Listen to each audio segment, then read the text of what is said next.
देख रहे हैं मेरा गांव मेरा देश। मैं हूं आपके साथ जागृति और रुक कर रहे थे इस वक्त की बड़ी खबर की ओर। बड़ी खबर चंडीगढ़ से आ रही है, जहां पंजाब पहुंच रहे बीजेपी और जेजेपी के विधायक। तो वहीं मुल्लापुर स्थित निजी विला पहुंच रहे हैं विधायक। कृषि मंत्री जेपी दलाल भी पहुंचे। वहीं वोटिंग को लेकर जेपी दलाल का बयान, अतिरिक्त वोट निर्दलीय विधायक को देंगे। ये बड़ी और अहम जानकारी आपको बता दें चंडीगढ़ से, जहां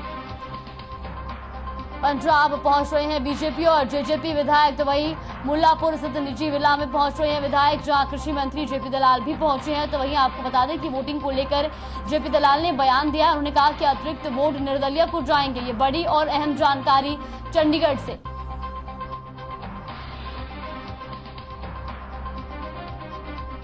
तो कृषि मंत्री जेपी दलाल भी मुल्लापुर पहुंचे और जहां पर उन्होंने वोटिंग को लेकर बयान दिया है।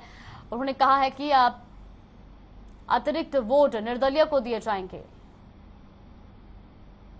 तो चंडीगढ़ से ये बड़ी और अहम जानकारी आपको बता रहे हैं, जहां पंजाब में पहुंच रहे हैं बीजेपी और जेजेपी विधायक। तो वहीं मुल्लापुर स्थित निजी विला में सभी विधायक पहुंच रहे हैं। तस्वीरें आप देख सकते हैं, जहां पर अपनी अपनी गाड़ियों से विधायक वहां पहुंचे हैं और साथ ही कृषि मंत्री जेपी दलाल भी वहां पर पहुंचे हैं। तो वही कृषि मंत्री जेपी दलाल ने बयान दिया है और उन्होंने कहा है कि अतिरिक्त वोट निर्दलीय को दिए जाएंगे।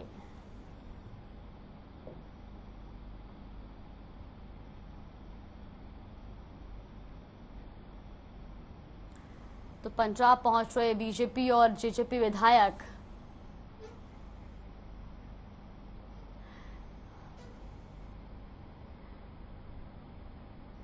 इसी खबर पर ज्यादा जानकारी के लिए चंडीगढ़ से संवाददाता रवि चंदेल हमारे साथ जुड़ गए हैं। रवि, बीजेपी और जेजेपी के विधायक जो है वो पंजाब पहुंच रहे हैं और साथ ही साथ कृषि मंत्री जेपी दलाल का बयान भी सामने आया है।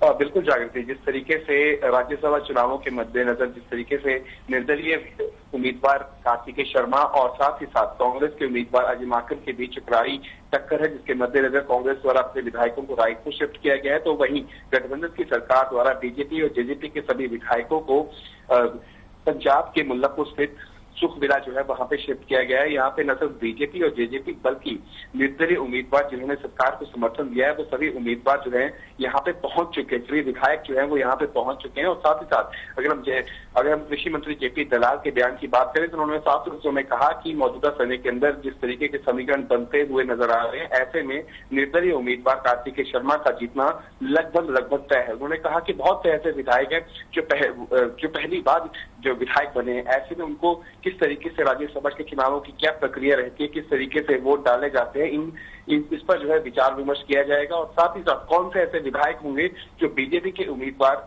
कृष्णलाल पंवार को वोट देंगे और कौन से ऐसे विधायक होंगे जो निर्दलीय उम्मीदवार कार्तिकेय शर्मा को वोट देंगे, उसको लेकर जो है चर्चा होगी। और ये बैठक जो है कल भी जो है यहीं पे विधायक जो है वो स्टे करेंगे। जी बिल्कुल रवि, साथ ही साथ ये भी जानना चाहेंगे कि क्या कांग्रेस की तरह जो बीजेपी, जेजेपी और अन्य निर्दलीय विधायक जो इस वक्त वहां विला में मौजूद हैं, क्या वो भी सीधा चुनाव के दिन ही वापस पहुंचेंगे या फिर सिर्फ बैठक और चर्चा तक वहां पर रुकेंगे? देखिए, जिस तरीके से अगर हम गठबंधन सरकार के विधायकों की बात करें तो मौजूदा स्थिति में उनको किसी तरीके का कोई संकट नहीं है। हालांकि इसको जो है जिस तरीके से विचार विमर्श किया जा रहा है, एक सीट एक वोट के लिए जो है वो सारी की सारी तकरार जो है वो सिर्फ एक वोट की है। तो ऐसे में आज का दिन और कल का दिन वहीं पे बीजेपी और जेजेपी और साथ ही साथ निर्दलीय विधायक जो है वो वहीं पे स्टे करेंगे और बाकायदा उनको सिलसिलेवार तरीके से जो है समझाया जाएगा कि आखिरकार कौन से विधायक जो है वो कृष्णलाल पंवार को वोट देंगे और कौन से विधायक जो है वो कार्तिकेय शर्मा को वोट देंगे। तो अभी तक की मौजूदा स्थिति के अंदर जो है कल के दिन के लिए विधायक वहीं पे स्टे करेंगे। उसके बाद क्या कुछ अपडेट रहेगा उसके बारे में जानकारी दे दी जाएगी। जी बिल्कुल रवि, ये भी जानना चाहेंगे कि अभी कितने विधायक वहां पर पहुंच चुके हैं और किस वक्त ये चर्चा शुरू हो सकती है? देखिए, लगभग सभी विधायक जो है वो वहां पे पहुंच चुके हैं। बलराज कुंडू का वहां पे अभी तक पहुंचना जो है उसके ऊपर संशय जो है वो लगातार बरकरार है। तो वहीं अगर हम बात अभय सिंह चौटाला की करें, नैलो से विधायक, उनका भी पहुंचने के ऊपर जो है संशय लगातार बरकरार है। इसके अलावा बाकी सभी विधायक जो है वो वहां पे पहुंच चुके हैं। बीजेपी के विधायकों की बात करें तो तमाम बीजेपी के विधायक जो है वो वहां पे पहुंच चुके हैं, मंत्री वहां पे पहुंच चुके हैं। तो वहीं अगर जेजेपी की बात करें तो उप मुख्यमंत्री दुष्यंत चौटाला के नेतृत्व में जो है सभी जेजेपी के विधायक जो है वो वहां पे पहुंच चुके हैं। इसके अलावा निर्दलीय विधायकों की बात की जाए तो सोमवीर सांगवान हो गए, कुछ गोलन हो गए, तो ऐसे विधायक जो है वहां पे पहुंच चुके हैं। लेकिन कुछ एक विधायक जिनका गठबंधन की सरकार पर जिस तरीके से जो कार्यप्रणाली रही है, जिन्होंने हमेशा जो है गठबंधन की सरकार की कार्यप्रणाली पर जो सवाल खड़े किए हैं, वो विधायक अभी तक यहाँ पे नहीं पहुंचे हैं। ऐसे में देखना दिलचस्प होगा कि निर्दलीय विधायक बलराज कुंडू और इनेलो से विधायक अभय सिंह चौटाला जो है अपना वोट जो है निर्दलीय उम्मीदवार कार्तिकेय शर्मा को देंगे या फिर कांग्रेस के उम्मीदवार अजय माकन को देंगे। जी बिल्कुल रवि, बहुत बहुत धन्यवाद आपका हमारे साथ जुड़ने के लिए और तमाम जानकारी हम तक पहुंचाने के लिए।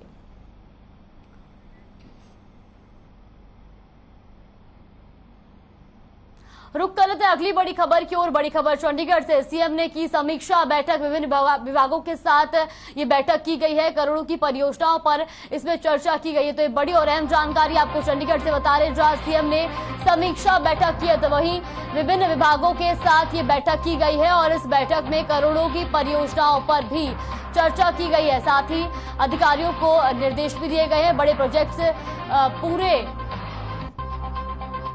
प्रोजेक्ट्स को लेकर इसमें निर्देश दिए गए हैं। तो विभिन्न विभागों के साथ ये बैठक हुई है और इस बैठक में करोड़ों की परियोजनाओं पर चर्चा की गई है। साथ ही अधिकारियों को पोर्टल बनाने के निर्देश दिए गए हैं। बड़े प्रोजेक्ट्स पूरे होते ही किए जाएंगे अपडेट, ये भी इसमें चर्चा की गई है, इसमें बोला गया है। तो करोड़ों की परियोजनाओं पर बैठक में चर्चा हुई है और साथ ही अधिकारियों को पोर्टल बनाने के निर्देश दिए गए हैं। वहीं बड़े प्रोजेक्ट्स पूरे होते ही उनको अपडेट करने के भी निर्देश दिए गए हैं। ये बड़ी और अहम जानकारी आपको चंडीगढ़ से बता रहे, जहां सीएम ने समीक्षा बैठक की है, तो वहीं विभिन्न विभागों के अधिकारियों के साथ ये बैठक की गई है और साथ ही साथ अधिकारियों को निर्देश भी दिए गए हैं। तस्वीरें आप देख सकते हैं जहां सीएम ने समीक्षा बैठक की, तो वहीं कई विभागों के साथ ये बैठक की गई है और साथ ही साथ इस बैठक में करोड़ों की परियोजनाओं पर चर्चा की गई है। तो वहीं सीएम ने अधिकारियों को निर्देश भी दिया और साथ ही कहा है कि बड़े प्रोजेक्ट्स के पूरे होते ही उनको अपडेट किया जाएगा और कई मुद्दों पर इस बैठक में बातचीत की गई है।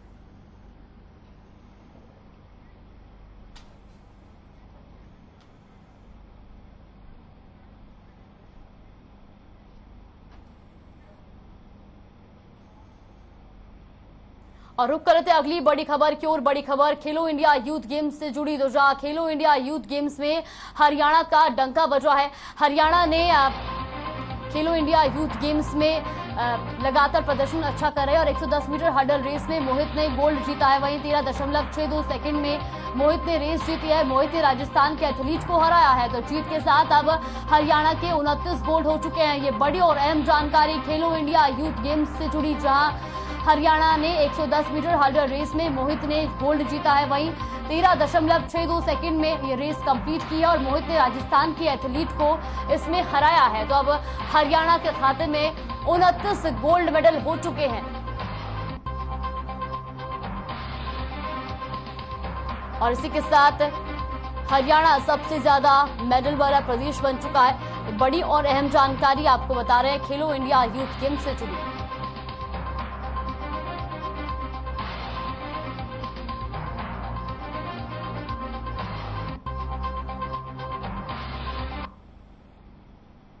नूंह जिले पुन्हाना उपमंडल के गांव बिसरू में मनरेगा के कार्यों के हुए भ्रष्टाचार के मामले में गांव के निवर्तमान सरपंच और संबंधित अधिकारियों की मुश्किलें कम होने का नाम नहीं ले रही है। जहां पिछले दिनों गांव में मनरेगा के तहत कागजों में बनाए गए पशु कैटल शेडों में लोकपाल द्वारा ग्रामीणों की शिकायत पर कार्रवाई करते हुए पुन्हाना के बीडीपीओ, एबीपीओ, जेई, एसडीओ, ग्राम सचिव, फॉर्म मालिक और सरपंच को फर्जी मनरेगा कार्यों में संलिप्त होने पर 6,53,710 रुपए की रिकवरी के आदेश दिए थे।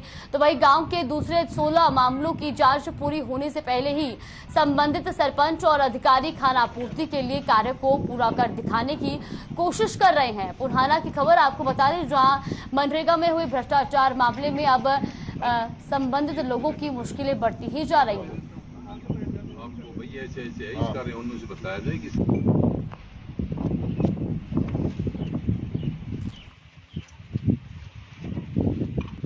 बीसरू गांव का हमारा खेड़ा है, फरदड़ी और बीसरू के बीच में, जो इस रास्ते के लिए कुछ पैसे आए थे। जो जब से खेड़ा बसा तक यहाँ का ये रास्ता बना ही नहीं है, उसके बाद पैसे आए थे पहली बार, और उसको भी सरपंच निकाल के खा गया। 10,45,000 रुपये आए थे इसके।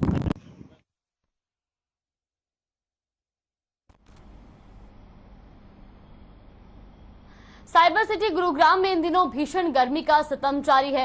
हालात ऐसे हैं कि सुबह 8 बजे के बाद से ही झुलसती लू का एहसास शुरू होने लगता है और दोपहर 12 बजे तक सड़कें वीरान होने लगती हैं। साइबर सिटी में पारा 44 के पार दर्ज किया जा रहा है। वहीं डॉक्टर भी लोगों को गर्मी के सितम से बचने की सलाह दे रहे हैं। घर से बाहर निकलते समय लोगों को कहना है कि बेहद जरूरी काम के चलते ही गर्मी में बाहर आना चाहिए।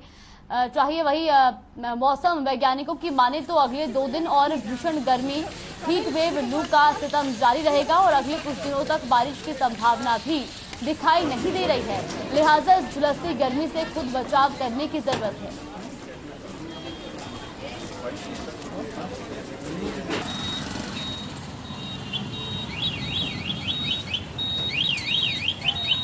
गर्मी में या तो घर से बाहर ही नहीं निकल रहे हैं, अगर मजबूरी में निकलना पड़ रहा है इन इमरजेंसी, तो बाहर निकल के you have to go for lemon water, नींबू पानी, सोडा या कुल्फी खानी पड़ रही है। गर्मी के लिए पानी पी रहे बार बार तो 10 मिनट में बाहर, और छावा ढूंढते हैं कहीं मिल जाए तो, और कहीं पानी का प्रबंध हो तो पानी भी पीते हैं।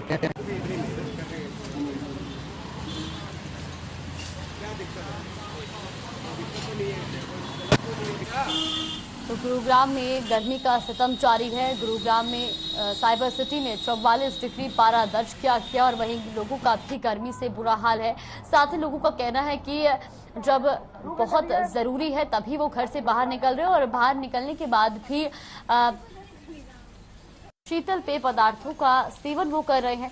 ऐसे में गर्मी से आम जनता को राहत नहीं मिल रही है। तो वहीं मौसम विभाग का भी कहना है कि अगले 2 दिन तक गर्मी का सितम जारी रहेगा और ऐसे में सुबह 8 बजे के बाद ही जो है लू का एहसास होना शुरू हो जाता है और दोपहर 12 बजे तक सड़कें वीरान हो जाती है। तो गर्मी से लोग झुलस रहे हैं और लोगों का हाल बेहाल है। तो भीषण गर्मी का टॉर्चर जारी है। साइबर सिटी में पारा 44 डिग्री के पार पहुंच गया और इससे लोगों को भारी दिक्कतों का सामना करना पड़ रहा है। साथ ही साथ लोग घरों से मजबूरन ही बाहर निकल रहे हैं और ज़्यादा से ज़्यादा घर पर रहने की कोशिश कर रहे हैं। तो वहीं गर्मी से लू लगने की भी संभावनाएं बढ़ जाती है और ऐसे में लोग बचाव करते नजर आ रहे हैं।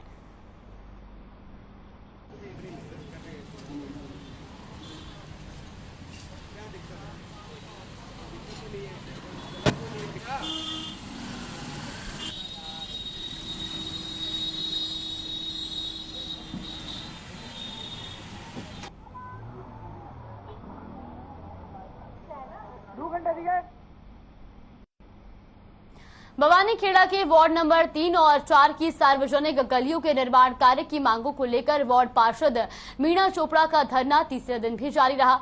दरअसल पार्षद मीना चोपड़ा ने सार्वजनिक गली निर्माण कार्य को लेकर 2 महीने पहले भी धरना दिया था, जिसके बाद उनकी मांगों को लागू करने के लिए 10 दिन का आश्वासन दिया गया था। वहीं उन्होंने बताया कि शहर में गंदे पानी के निकासी के नाले भरे पड़े हुए हैं और कोई विकास कार्य भी नहीं किया जा रहा है, जिसके कारण से शहरवासियों को काफी परेशानियों का सामना करना पड़ रहा है।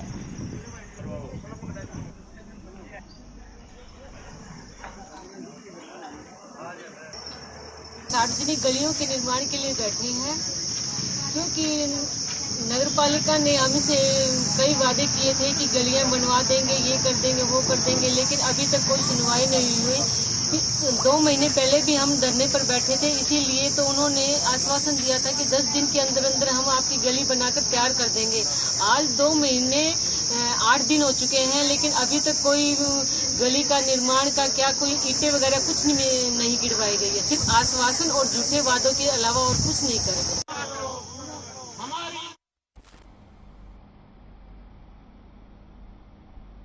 तो शाम में मुख्यमंत्री अंत्योदय ग्राम उत्थान योजना के तहत तीसरे चरण की मेले का आयोजन 10 और 13 जून को किया जा रहा है।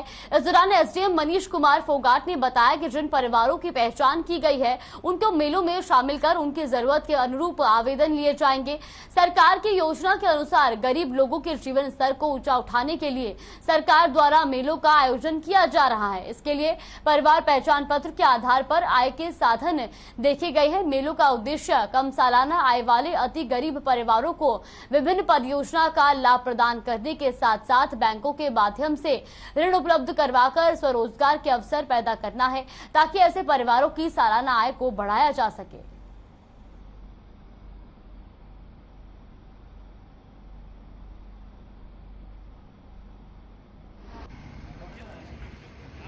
अपने खंड तोशाम में मुख्यमंत्री अंत्योदय परिवार उत्थान मेलों का आयोजन किया जा रहा है, जो कि 10 तारीख और 13 तारीख को इन मेलों का आयोजन किया जाएगा। ये इन मेलों का तीसरा चरण है। इसमें प्रत्येक मेले में 300 लाभार्थियों को बुलाया जाएगा। 10 तारीख को भी 300 लाभार्थियों को बुलाया जाएगा और फिर 13 तारीख को भी 300 लाभार्थियों को इस मेले में। यमुनानगर की साडौरा नगर पालिका में प्रधान पद महिला के लिए आरक्षित किया गया है, जहां 7 महिलाओं ने अपने नामांकन दाखिल किए तो वहीं 13 वार्डों के लिए 42 लोग मैदान में हैं। उपायुक्त पार्थ गुप्ता ने बताया कि 19 जून को सुबह 7 बजे से शाम 6 बजे तक चुनाव होगा, जबकि 48 घंटे पहले चुनाव प्रचार बंद कर दिया जाएगा। साथ ही बताया कि पुलिस और एक्साइज विभाग को शराब के मामले में विशेष सतर्कता बरतने के आदेश दिए गए हैं।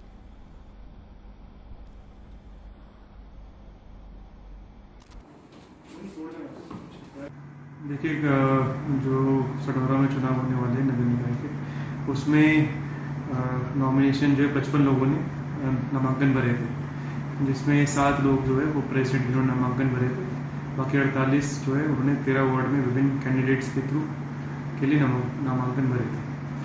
आज जो था विड्रॉल का समय था और 6 कैंडिडेट्स ने जो विड्रॉल किया और जो बाकी 49 कैंडिडेट्स रहते हैं उनको सिंबल अलॉट अभी किए जा रहे हैं। इसमें 7 लोग जो थे वो प्रधानी के चुनाव के लिए उनको सिंबल अलॉट हुए हैं और मुख्यतः 3 पार्टीज जो है उन्होंने अपने कैंडिडेट सिंबल पे उतारे हैं, जिसमें भारतीय जनता पार्टी, इनेलो और आप, इन पार्टीज ने अपने कैंडिडेट सिंबल पे उतारे।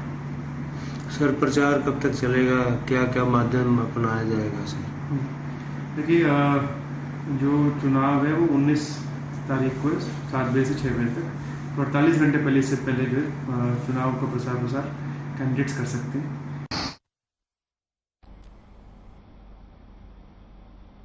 चरखी दादरी में आगामी 19 जून को होने वाले नगर परिषद चुनाव की सरगर्मियां तेज हो गई हैं। इस दौरान नगर परिषद चुनाव में चेयरमैन और पार्षद पद के लिए चुनाव चिन्ह आवंटित किए गए। वहीं एसडीएम अनिल यादव ने बताया कि नगर निकाय चुनाव को शांतिप्रिय करवाने के लिए प्रशासन की ओर से सभी तैयारियां की गई हैं।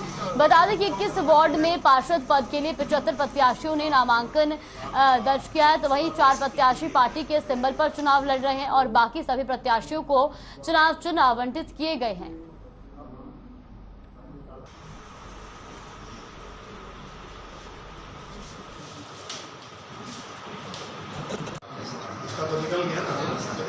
एक कैंडिडेट ने अपना नाम वापस लिया है, तो जो 12 थे कल, आज के दिन फील्ड में 11 उम्मीदवार प्रधान पद हेतु जो इसमें मैदान में हैं और जो 75 थे हमारे अलग अलग वार्ड्स के लिए कैंडिडेट्स थे, उनमें से 7 पद के लिए 7 नाम वापस लिए गए हैं। तो कुल मिलाकर 68 उम्मीदवार अब पार्षदों के लिए विभिन्न वार्ड से मैदान।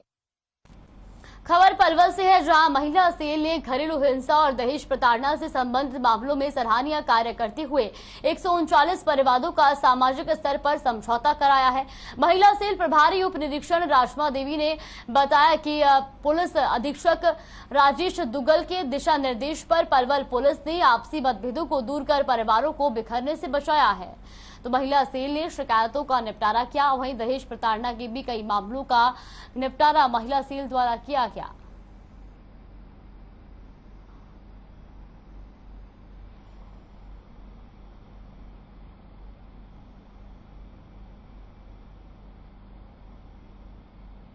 नांगल चौधरी में खातौली अहिर लोगों ने धोलड़ा नारनौल रोड जाम कर दिया। वहीं लोगों का आरोप है कि खातौली में बिना पानी छिड़काव के दिन रात धड़ल्ले से स्टोन क्रशर चलते हैं, जिसमें उड़ने वाली धूल से लोगों को काफी दिक्कतें हो रही हैं, जिसके चलते लोगों ने रोड जाम किया है। तो दाकल चौधरी की खबर आपको बता रहे, जहां धड़ल्ले से क्रशर स्टोन चल रहे हैं तो वही आक्रोशित लोगों ने रोड जाम किया और साथ ही उन्होंने कहा कि क्रशर से उड़ने वाली धूल से लोगों को बीमारियां हो रही हैं।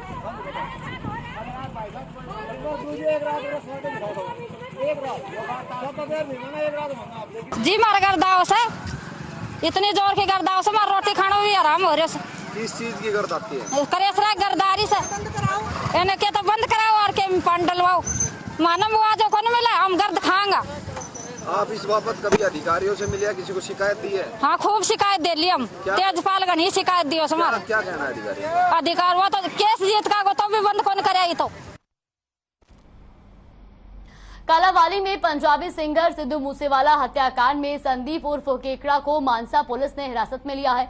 दरअसल पुलिस को एक सीसीटीवी फुटेज मिली है जिसमें केकड़ा सिद्धू मूसेवाला के साथ घटना से पहले सेल्फी लेता दिखाई दे रहा है और उस फुटेज के आधार पर ही पुलिस केकड़ा तक पहुंची है। तो वही पुलिस को पता चला है कि केकड़ा के साथ गांव तखमतल का निवासी निक्का सिंह भी था।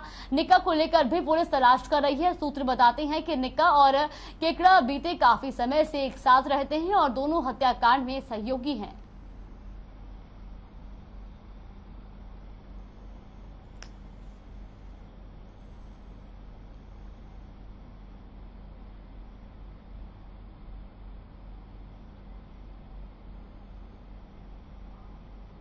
गर्मी की मार से बल्लभगढ़ शहर के व्यापारी भी बेहाल है। इस भीषण गर्मी के चलते बाजार पूरी तरह से सुनसान पड़ा हुआ है। आपको बता दें कि ग्राहकों के न आने से व्यापारियों के कारोबार में 90% गिरावट आ गई है। वही व्यापारियों का कहना है कि इस गर्मी ने दुकानदारों को एक बार फिर से लॉकडाउन के दिनों की याद दिला दी है। तो बल्लभगढ़ की खबर आपको बता रहे, जहां गर्मी की मार से व्यापारियों के हाल बेहाल है।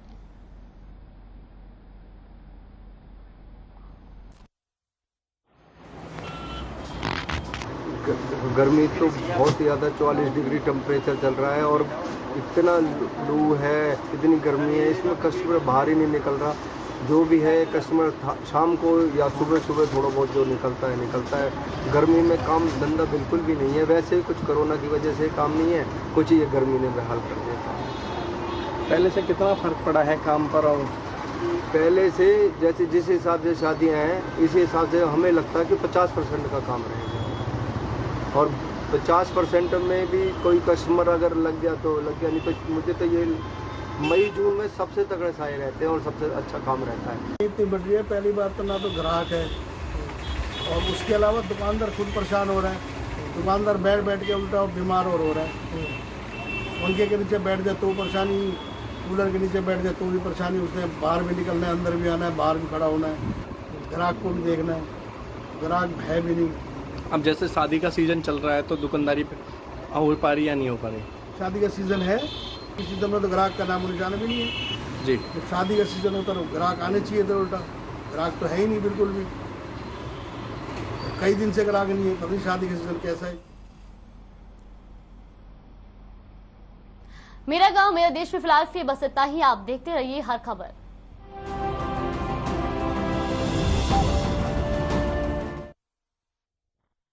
अपनाएं आयुर्वेदिक